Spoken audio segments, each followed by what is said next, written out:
Alrighty, so I'm back at it again with another video in my car. Today, I want to talk about Spotify and why you should basically just choose literally any other subscription service than Spotify. And I use Spotify probably from between like 2020 until maybe last year, and like sometime in not last year, I guess more than that now, sometime in 2023, and I currently now use Tidal. But why am I picking on Spotify?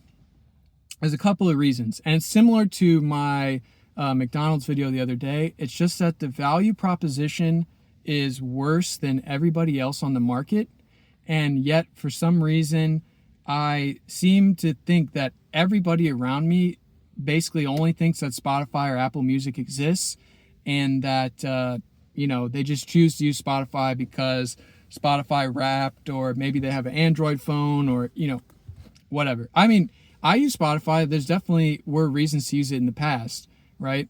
And they're great at marketing and all that. But you have to understand that there are other choices on the marketplace, and all of them have done a lot of work in the past couple of years to basically beat out Spotify with what they're offering and compete. And so now I know some people are going to be like, well, I don't even have a subscription for music. Like, dude, I'm right there with you. I have a ton of music on my phone. I collect CDs, all that kind of stuff. I'm probably going to quit my own subscription here in the future if I can get a better process around how I get newer digital music. But that being said, if you do choose to get a subscription because the price for all music ever created in your pocket is actually pretty low compared to the value in general, then here's why you should pick everyone else but Spotify. So there's 3 other big players to my knowledge. There might be more, but to my knowledge, there's 3 other big players. And I'm purposely leaving out YouTube Music because I just don't think that they're exactly the same. The 3 other players in my head are Tidal, Apple Music, and Qobuz. And I'm probably saying that so wrong, but those of you who know what it is, know what it is. If you try to type that in, you will probably get close enough with my phonetic saying. But all of them offer something that Spotify does not. Lossless music and high-res music. There's actually, a small difference between the two, like a 16-bit and a 24-bit FLAC. And if you don't know, FLAC just stands for free lossless audio codec. And that you might have noticed when you look at music files on your computer, like a lot of the ones that you got from iTunes in the past were in AAC, and Apple even has their own version of FLAC called like ALAC that's very similar. So if you've ever ripped a CD to your computer, these are the type of files you might get. These companies offer lossless or high-res music playback. And if you've never heard the difference between a lossy version of a song and lossless, it's just what it is that they're compressing the music down to save space, which is understandable, especially because, back in the day, MP3 players were so popular. Even though MP3s were very lossy in a sense, you could fit a lot of stuff on that MP3 player if you coded everything in MP3, right? Encoded everything in MP3. Nowadays, we're streaming everything, and we have the ability to stream these larger files to our phones and play them back without any issue. So, the difference between these 2 files is that when you play the lossless one, all that compression basically did not happen. And so there's a lot more dynamic range, and a lot of information that is otherwise lost in the compressed file is still there. So if you've ever had the opportunity to listen to the difference between the 2, it's very easy to tell if you've got good enough headphones. And I personally have gone through a decent amount of headphones recently, and I would say you don't need the best headphones ever to tell the difference. If you're rocking like normal AirPods and stuff like that, or even just like normal Apple, plugged in wired earphones, you can definitely tell the difference. If you're rocking like $10 Skullcandy, Gummy, Walmart, you probably won't be able to tell the difference, to be honest. But if you want to listen to it for yourself, an easy way to do is if you can get access to a CD and a decent CD player like in your car, and you want to listen to that versus a Spotify version, you'll be able to tell that the CD sounds a lot clearer. It's a lot better. I'm telling you guys, the CDs are awesome. I might make a whole nother video about that, but just in general, lossless, way better than lossy, okay?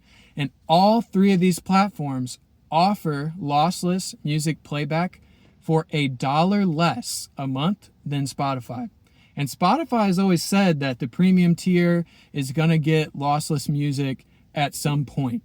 But like 3 years ago, they said it was next year. The year after that, they said it was the next year. And the year after that, they said it was the next year.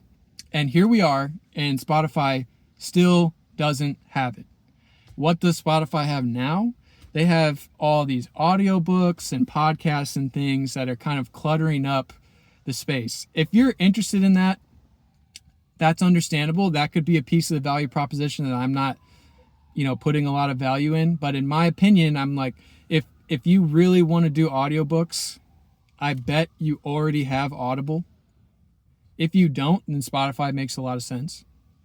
If you want to listen to podcasts, you can listen to them on a bunch of other places for free, let alone on YouTube. You actually get the video alongside of it, which for a lot of podcasts is the better way to watch it, to be honest.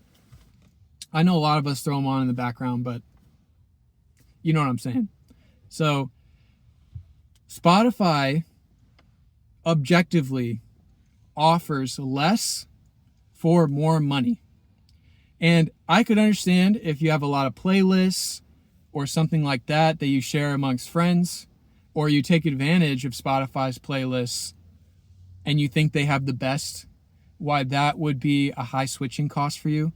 But let me tell you this, Spotify has also been recently hiring in-house artists and paying them less wages than an artist would normally make. I think, I don't really know, but basically it's all made in-house. So they're paying these guys a salary, so they don't have to pay them per stream.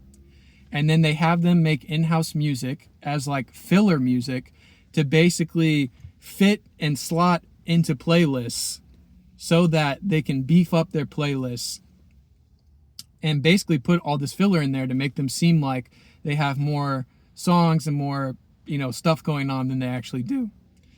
Honestly, to me, that seems kind of scummy. I'm not really in favor of that. That just seems like you're taking music and like devaluing it to this thing that, you're just trying to churn out and beef up and bloat up playlists with.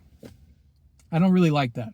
So with that being said, this is, I guess, just my PSA to everybody to say that if you have Spotify, you could literally pick any other streaming service and get more for less.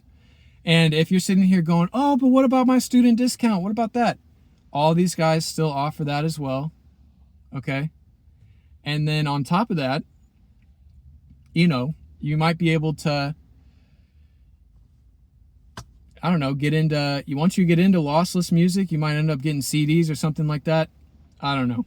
But that being said, that's my piece. That's what I have to say on the soapbox today. Please, if you're going to do streaming, pick somebody else in Spotify, because at the very least, that will force Spotify to fix itself or change its pricing or do something else. And so us as consumers will benefit. So with that being said, that's the end of the video. I'll catch you guys in the next one.